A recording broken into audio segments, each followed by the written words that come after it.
My name is Anne Maria, and this is my Lab 2 Charge Tapes lab.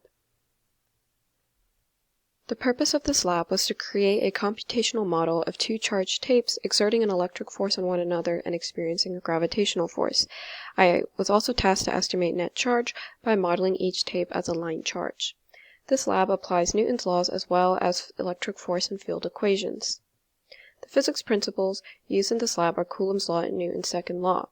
Coulomb's law states that an electric force is directly proportional to the charge of objects and inversely proportional to the distance between the objects. Like charges repel and opposite charges attract. The electric field formula is E equals kq divided by the magnitude of r squared times r hat. Newton's second law can also be used in this lab as there is no motion between the tapes, meaning that the net force is zero, so that the force gravity and force electric are equal in magnitude but opposite in sign.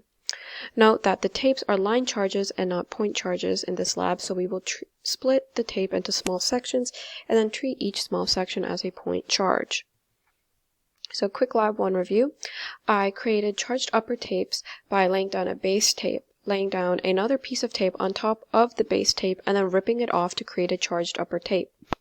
When I brought two upper tapes close to each other, I found that they started to repel each other at a distance of 0.019 meters, and found that the charge of each tape using the point charge formula was 8.87 times 10 to the negative 9th coulombs. So for the line charge model, I assumed that each U-tape had the same net charge, and that each tape has a uniform distribution of charge. I ignored air resistance and interaction of charges on the same tape.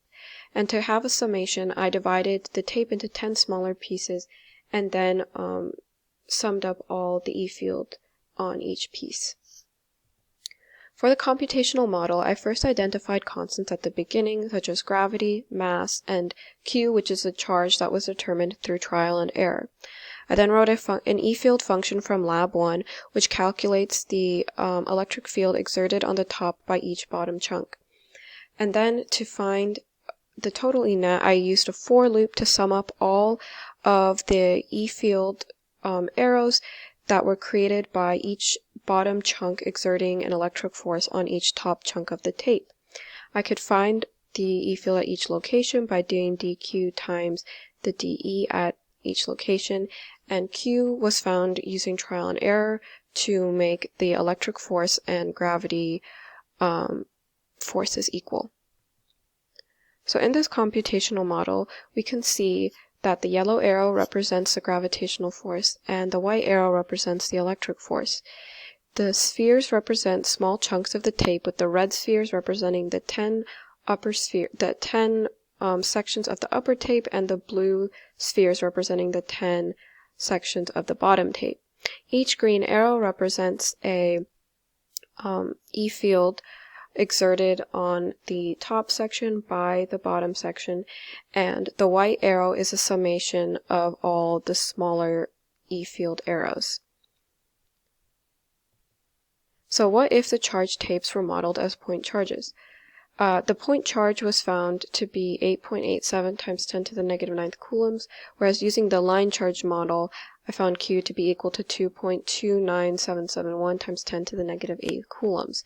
The line charge model had 2.5 times greater charge. The point charge representation was an underestimation due to oversimplification. So the reason why that the line charge model needs a greater Q is due to the differing contributions of dq at the bottom tape on the dq's of the top tape. Each dq at the bottom tape is at a slightly different distance of the dq's at the top tape, resulting in varying E field contributions. This means that for charges at the same distance, the line charge would have to have a greater Q to counter the same gravitational force. The line charge is a more accurate model, as not all charge is concentrated at one point, and it accurately shows how the charge is distributed across the entire tape.